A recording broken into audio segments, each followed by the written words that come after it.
describe the basic different groups inside the party? In the Politburo level, it is very easy. There is a middle around Kadar. There are old-fashioned, let's say, Stalinist Politburo members. And there are the so-called liberals, but in the real sense of the word, I would not say that they are liberals. And there are already, since the last year, open debates among them. So there is, in a sense, a starting of the post-Kadarist period. Could you say something about where are the most important political decisions made in the party? In the Politburo level they are made, not in the Center Committee and not in the low level. It is a very centralized party.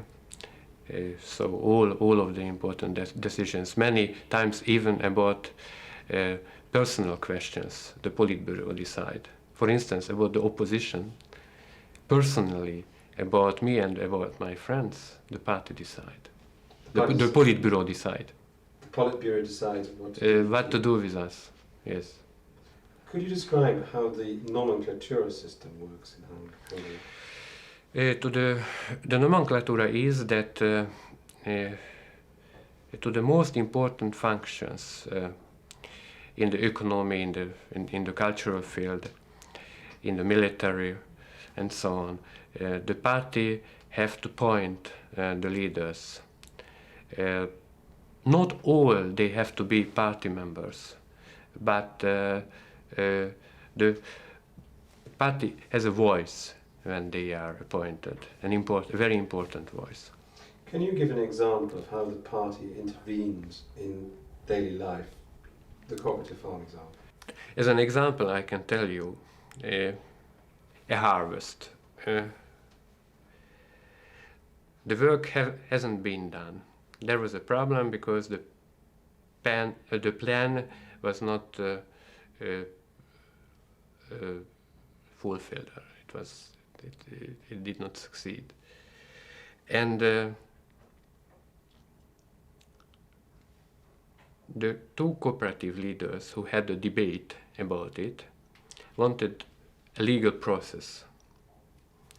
There was a certain civil debate about the harvest, what proportions they will get.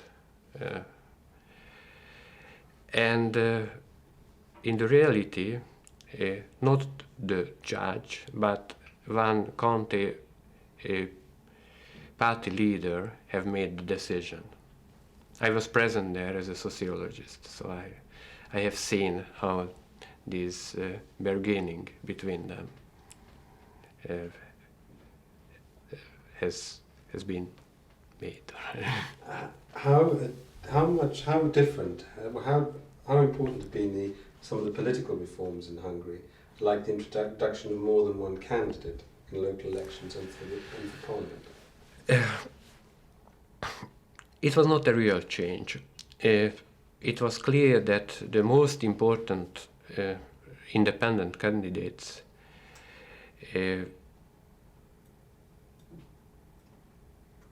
haven't become MPs, so they were not elected and they were not even on the lists of the National Front. But eventually, some others in the countryside became MPs. And now in the parliament, there are, I think, 380 members. There are 4 or 5 people who are sharply criticizing the official line, and there are interesting discussions. It is like a new color, something which doesn't have a real political impact, but makes the political life more interesting. But the party still keeps the central control? Yes, the party and the Politburo has the real control. What impact has the economic crisis had on people's lives, very concretely?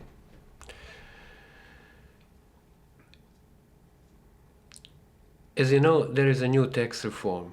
It will reduce the real wages. Officially, it is estimated to 10-15% because of the inflation. But we do not feel the impact of that yet. But we feel that in the last 5 years, the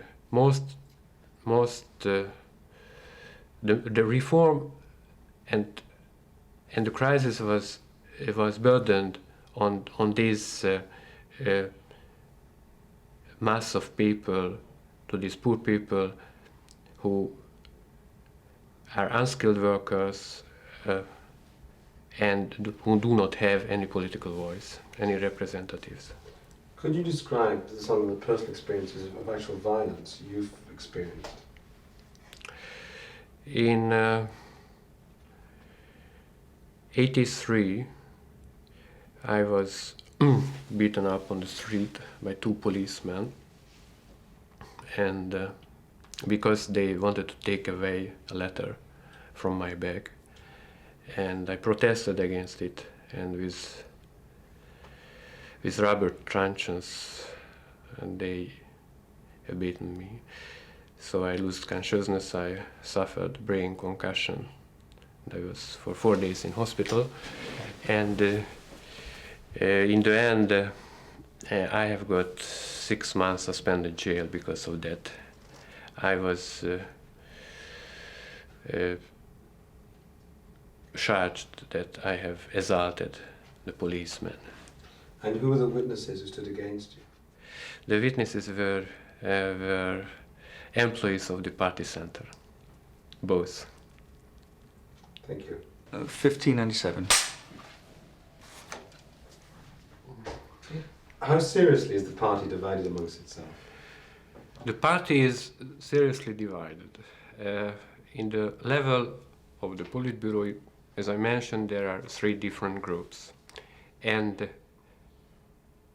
how they fight with each other, it has real historical consequences. For instance, in 76, the reform was completely stopped.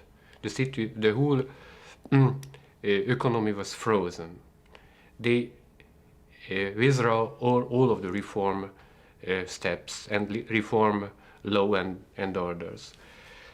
So the consequence of that was an economic crisis, what they realized in 78, 79. Their new reform course started. It was ended in 83, 84, when Kadar had a speech in the Central Bureau. He told that the essence of the reform is that everybody have to work more.